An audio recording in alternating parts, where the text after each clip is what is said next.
Oiê! Bem, alfabetização. Bom, eu fiz esse vídeo atendendo a pedidos da Adriana Caldeiras e a Luzia Serafim. A Sandra Genari pediu para compartilhar, mas esse trabalho da plataforma na pandemia está fazendo a gente trabalhar triplicado, tá complicado mesmo, estou conseguindo fazer vídeo mesmo só no sábado. Então, alfabetização por Cleusa Passos. Quanto tempo é necessário para alfabetizar? Qual a melhor maneira de ensinar a ler e escrever? O que significa, no final das contas, estar alfabetizado? Essas foram algumas das polêmicas sobre a alfabetização levantadas durante a tramitação da Base Nacional Comum Curricular, a BNCC. Mas antes de tudo, se inscreva no meu canal, porque estou estudando bastante para aprender a aprender. Bom, com o documento aprovado, essas questões foram apenas parcialmente resolvidas. O documento mantém os principais pressupostos presentes em diretrizes anteriores, como os PCNs, que eram os Parâmetros Nacionais Curriculares, mas também incorpora muitas mudanças. Então, a apropriação do sistema alfabético de escrita tem especificidade. Quais as abordagens que devem ser adotadas hoje? Oficialmente, a BNCC não traz direcionamentos sobre a abordagem que devem ser adotadas, mas existe uma perspectiva que está por trás da elaboração do texto. Na BNCC, o trabalho com algumas relações entre fala e escrita é enfatizado. O documento justifica essa ênfase como um reconhecimento de que a apropriação do sistema alfabético de escrita tem especificidades e colocando-se como foco principal da ação pedagógica. Nos ensino, principalmente nos anos iniciais do ensino fundamental. A linguagem, gente, consolida-se em práticas sociais, estabelecendo a centralidade no texto como unidade de trabalho e indica a necessidade de sempre considerar a função social dos textos utilizados. A BNCC, então, ela reconhece a especificidade da alfabetização e propõe a centralidade do texto e para o trabalho com as práticas sociais de leitura e escrita, e somando a isso o planejamento de atividades que permitam aos alunos refletirem sobre o sistema de escrita alfabética.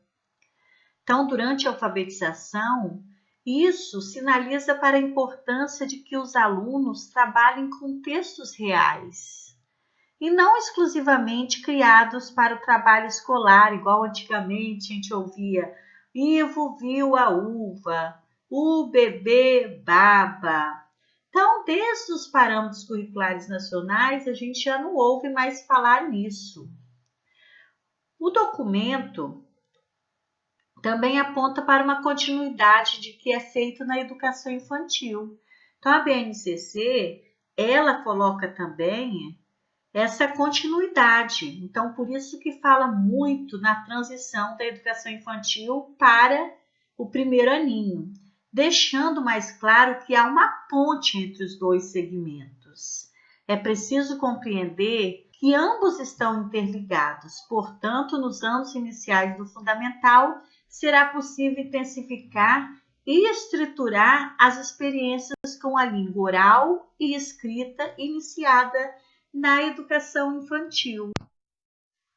Bom, gente, ao assumir essa postura, a BNCC considera as contribuições da perspectiva construtivista e principalmente os estudos sobre os processos pelos quais as crianças passam para se apropriar da escrita, mas também aponta ser preciso um trabalho com a consciência fonológica, e com conhecimento das letras para ajudar a criança a evoluir em suas hipóteses de escrita. Então, quais são as contribuições da perspectiva construtivista? A consciência fonológica, a questão também da fala, que é muito importante, as hipóteses de escrita. O que a criança pensa sobre a escrita? Que às vezes lá na salinha do primeiro ano ou lá da educação infantil, a criança, ela escreve de uma maneira e a gente tem que parar para observar o que essa criança está pensando da escrita. Ela sabe diferenciar o que são letras, o que são números. Ela sabe que o som, a fala, as letras têm alguma relação. Então, a gente tem que tomar muito cuidado, porque essa opção pela alfabetização explícita gerou muitas discussões e resistência entre os especialistas durante a elaboração da BNCC, mas prevaleceu o entendimento de que a criança, elas aprendem de diferentes maneiras, e esta pode ser uma opção para a parcela que não tem sido alfabetizada, apenas pelas propostas das diretrizes anteriores. Indicar a inclusão de atividades específicas sobre notação alfabética. Não significa desprezar a imersão no texto e sua função social, nem estabelecer uma ordem de prioridade entre os dois trabalhos, até porque não basta dominar o sistema de escrito para estar alfabetizado. É preciso também ser capaz de ler e escrever texto de diversos gêneros, um processo que o próprio documento, a BNCC, indica ter continuidade a partir do terceiro ano, quando a ênfase é na ortografização. Então, gente, ao contrário dos PCNs, que ofereciam ao professor orientações didáticas e elementos para avaliação, a BNCC concentra-se na proposição das competências e habilidades essenciais que todos os estudantes devem desenvolver a cada ano e etapa da educação básica. Ou melhor, o que é ensinar? A construção do como ensinar virá nos currículos, que a partir da BNCC serão construídos em conjunto dentro da escola, cuja revisão está a cargo de redes, das escolas, dos professores. Também aqui quero deixar bem claro também a mudança que teve, a alfabetização em 2 anos.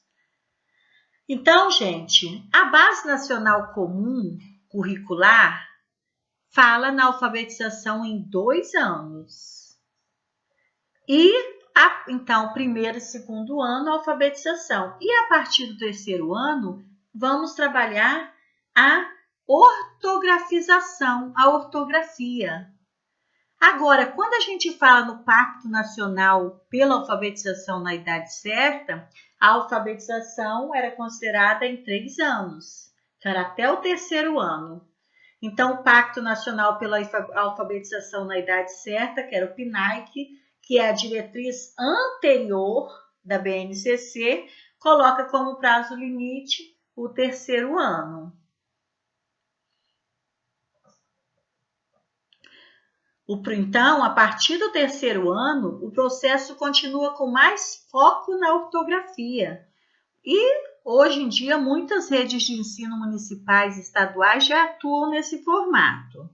Mas há aqueles que deverão aproveitar a revisão dos currículos para fazer ajustes. De qualquer maneira, para dar conta de alfabetizar os alunos ao fim do período indicado, torna-se também fundamental, como a base indica, a articulação entre os currículos de educação infantil, nos quais a criança já estará imersa em experiências de leitura e escrita, com os 2 anos iniciais do fundamental, quando se aprofunda e sistematiza o trabalho.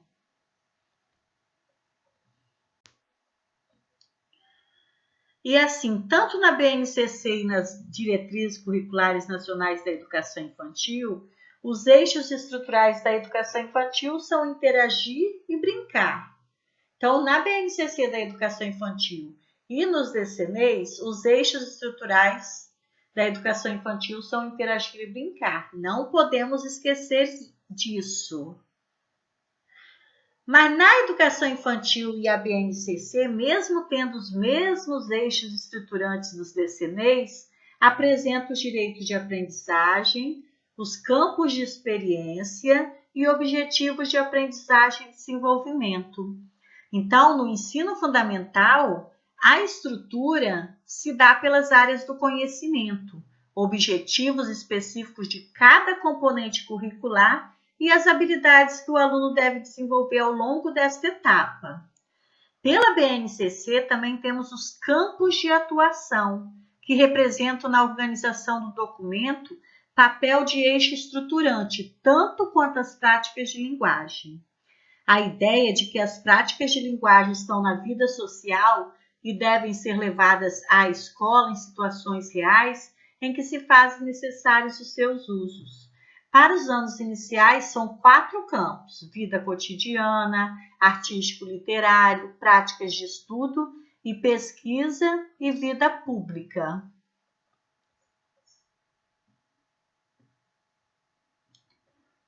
Muito bem. Então, depois disso, a gente dá um destaque para o multiletramento, que são especificidades da leitura e da escrita em ambientes digitais.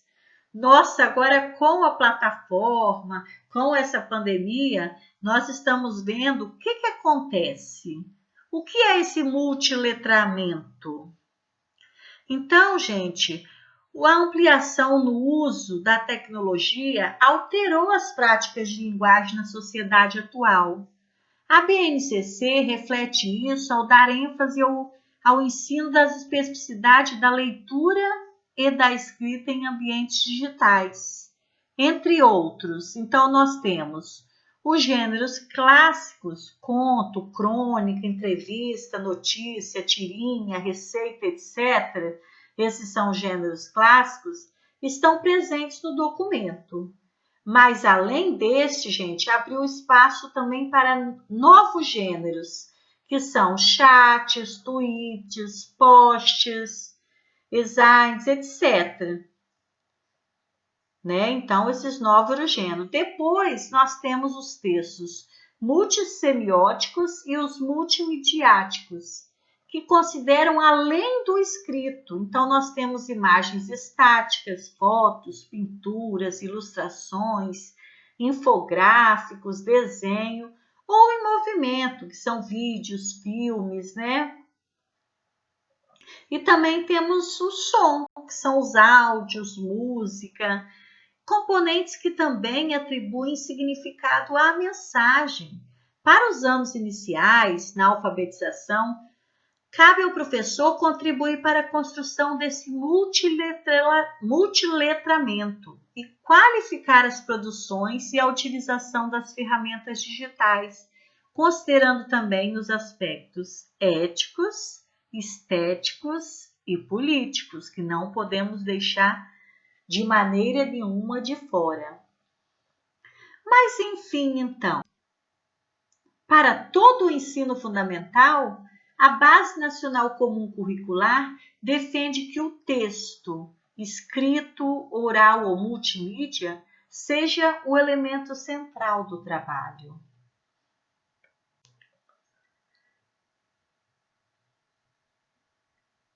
Nas práticas de linguagem, nós temos, eu até falei no vídeo passado sobre essas práticas de linguagem, que estão na vida social e devem ser levadas à instituição de ensino em situações reais de uso.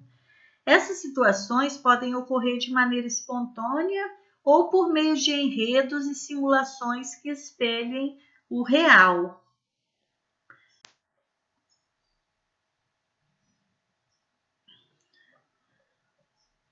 E nós temos, então, Criar um enredo que, de alguma maneira, leve a situação social para dentro da sala. Por exemplo, convidar as crianças a prepararem uma receita, a criarem um jogo, entre que elas terão de debater e registrar o textos instrucionais com as regras, ou a brincarem de lanchonete e pedirem para escrever o cardápio, entre várias possibilidades.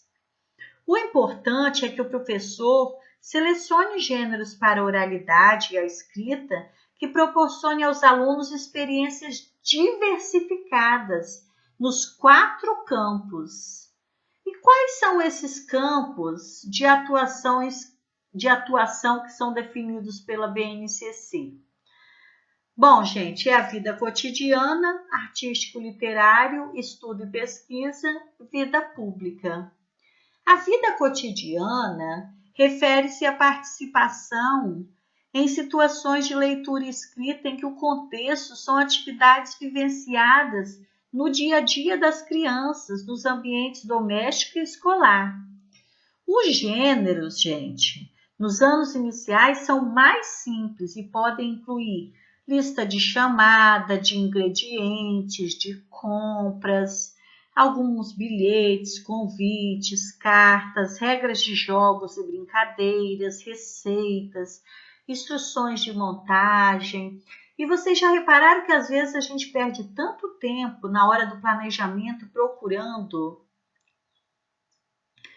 procurando alguma coisa para colocar ali, para fazer, para planejar dentro dessa questão da vida cotidiana. E no primeiro aninho, na educação infantil, no primeiro aninho, no segundo, a gente trabalha muito com bilhete colado na agenda. A agenda do aluno, ele é um portador de texto, ele é ótimo e a gente pode usá-lo também na sala de aula.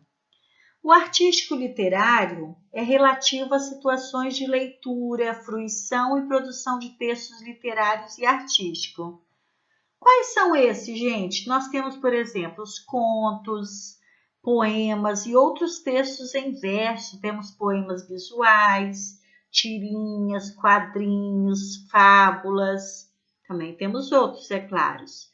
Especial importante para os gêneros ligados a brincadeiras infantil, como parlendas, cantigas de roda, aquelas brincadeiras soco-soco, bate-bate. Já até esqueci o restante, mas tem essas brincadeiras. Papai Ferreira, domino, fez admissão, domino. Então, essas brincadeiras que os alunos curtem até na hora do recreio, elas podem ser levadas como artístico literário. E no estudo e pesquisa envolve situações de leitura e escrita que proporcionam ao aluno conhecer textos expositivos e argumentativos. Linguagens e práticas relacionadas ao estudo, à pesquisa e à divulgação científica. Então, nós temos quais, por exemplo? Enunciados de tarefas escolares, diagramas, relatos de experimentos, entrevistas, verbetes de enciclopédia infantil, enquetes, registro de experimentações e infográficos também. Vocês já repararam que na pandemia descobriu assim esse estresse muito grande dos pais? Por quê? Eles também, às vezes, não entendem o enunciado que o professor deu para a criança. E como que eles vão alfabetizar se eles nem entenderam o enunciado? Então, é importante que o professor volte a trabalhar com essa questão do enunciado também para a criança. E no campo de atuação também nós temos a vida pública, que prevê a participação em situações de leitura e escrita, especialmente de texto das esferas jornalística, publicitária e reivindicatória, contemplando temas que impactam a cidadania e o exercício dos direitos.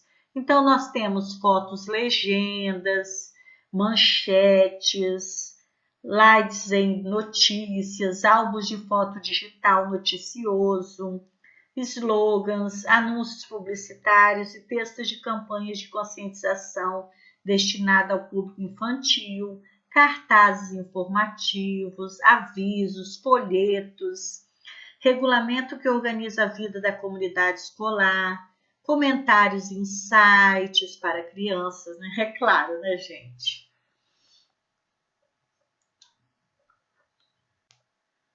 Depois nós temos aqui as 4 práticas de linguagem previstas na base. No caso de língua portuguesa, o documento divide as práticas de linguagem em 4 categorias: leitura, escuta, escrita, oralidade, análise linguística e semiótica. Eu sublinhei a palavra escuta e semiótica. Por quê? Porque há um diferencial. Quando fala leitura e escuta, a importância do aluno, porque uma vez ele estudava e ele tinha a leitura, a escuta da leitura do outro. Antes, quando falava assim no tradicionalismo, o aluno também ele escutava muito, fazia parte da aula, leitura silenciosa, depois um ia lendo, o outro acompanhando, parágrafo. Isso é tradicional? É tradicional, mas foi discutido tanto que voltou a questão da escuta. Por quê? Porque o aluno ele tem que aprender a escutar. Se ele não aprender a parte de escutar, como que ele vai aprender? Então, nós temos essa dificuldade na aprendizagem dos alunos por esta questão. Ele tem que escutar o outro. Vocês já repararam, tem muitos, graças a Deus, a maioria dos professores, assim, eles dão um trabalho, vamos colocar. O trabalho de um grupo. Então, os outros todos escutam a apresentação do grupo. Respeitam esse e escutam para aprender. E tem professor que fala assim, a minoria, né, gente, que fala. Aí eu vou no banheiro, já expliquei. Não, mas o trabalho ele foi dividido em partes para toda a sala aprender sobre todos os temas que foram feitos ali para aquele seminário. Então, todos têm que escutar de todos. Então, é um trabalho de escuta. E a escrita, que nós falamos já, a oralidade, né?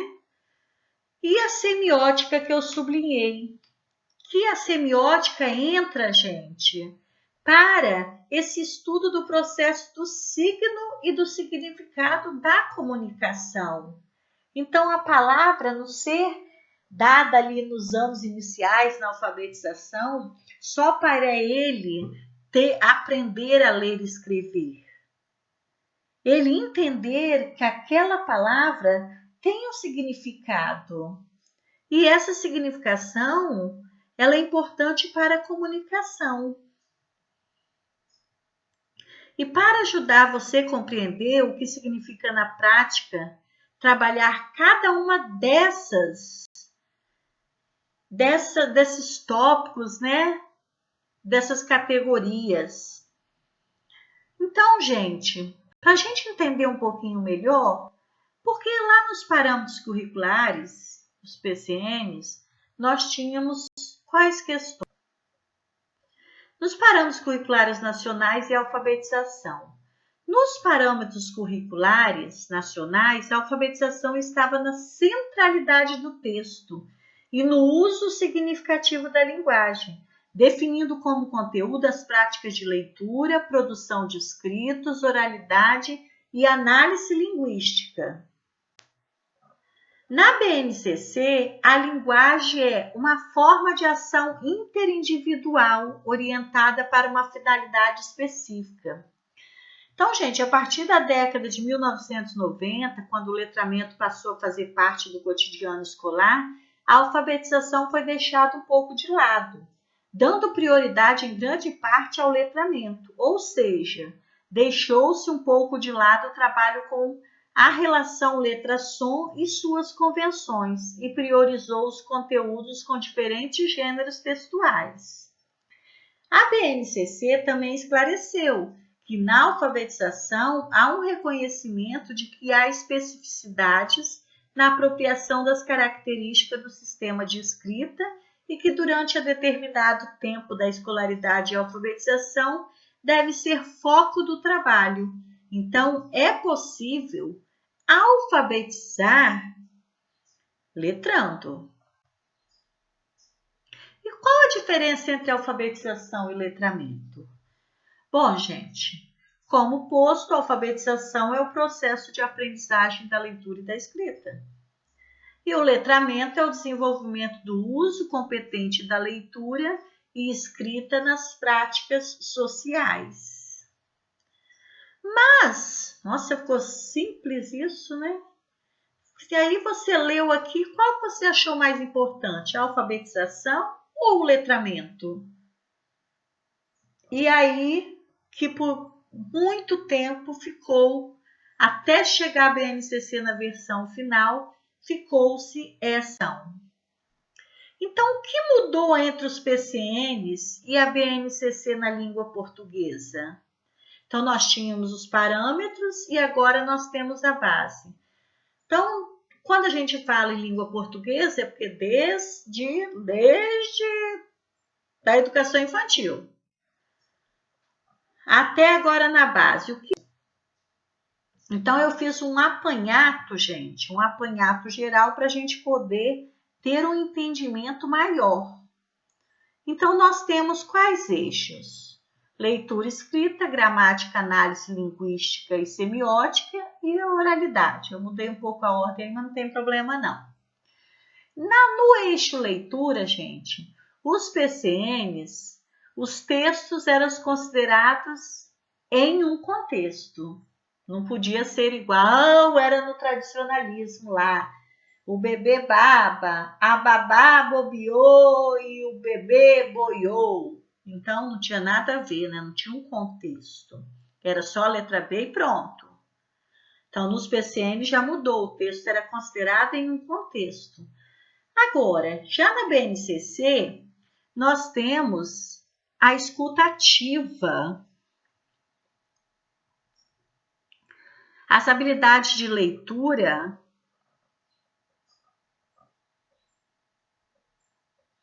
a escuta ativa. Então, há uma atenção especial que a BNCC deu à questão da escuta ativa como um comportamento necessário à interpretação do texto oral, especialmente nos anos iniciais do ensino fundamental. E também a cultura digital entra em cena, com os textos multimodais, em que as produções escrita e audiovisual interagem. Então, ao fim do ensino fundamental, os alunos precisam estar capacitados a ler, compreender e criticar essas produções. No eixo escrita, gente, lá nos PCNs, a escrita já era abordada em sua dimensão discursiva, ou seja, enquanto produto da interação social. Só que a produção de texto aparecia como um conteúdo procedimental, demandando por uma metodologia adequada à aprendizagem desse saber fazer. Hoje vamos produzir um texto, vamos escrever uma redação sobre isso. Então, era só um procedimento para produzir um texto. Já na BNCC, ela inclui de forma objetiva alguns determinantes sociais da escrita. No momento da produção textual, os próprios campos, o gênero, a situação de comunicação, o interlocutor, a variação linguística. E, frequentemente, a habilidade de produção aparece articulada com outras práticas linguísticas, especialmente as de leitura e as de análise linguística semiótica, é claro. E o novo documento traz o processo de ensino-aprendizagem da língua portuguesa, as especificidades da leitura e da escrita em ambientes digitais. Em se tratando do eixo gramática, análise linguística e semiótica, como era lá nos PCNs? Eles, a partir da perspectiva de que a língua deveria ser considerada em situações de uso, os PCNs, eles minimizaram as questões gramaticais, que não foram tratadas de forma objetiva. Então, agora não. Agora, como ficou na BNCC? As questões gramaticais, elas estão mais explicitadas. a cada ciclo do ensino fundamental. A BNCC propõe que a análise da língua seja feita de maneira contextualizada às práticas sociais. A memorização de regras deve ser substituída pela compreensão das formas de uso de acordo com a situação. E a análise linguística em classe deve abranger textos multimodais e multissemióticos. E para finalizar, o eixo oralidade, como era nos PCNs. O documento, gente, já compreendia a ideia de que a aprendizagem da linguagem ocorre por meio do uso de que fazemos dela, na interação com o outro, é claro. A análise da língua oral e ou escrita é feita considerando que se trata de um instrumento de interação social. Havia apenas a indicação genérica de se abordar a linguagem oral nesse âmbito. Porém, em relação ao como fazer, o documento era muito mais genérico. E como ficou então na BNCC?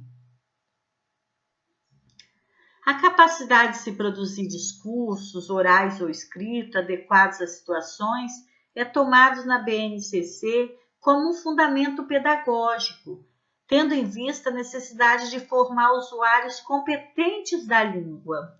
A base prescreve os conhecimentos essenciais, as competências e habilidades linguísticas relacionadas às práticas de oralidade, que se espera que as crianças e os jovens desenvolvam em cada etapa da educação básica de todo o país. Então, gente, nós vimos aqui muitas questões importantes em que nós devemos estar nos preocupados na questão da alfabetização.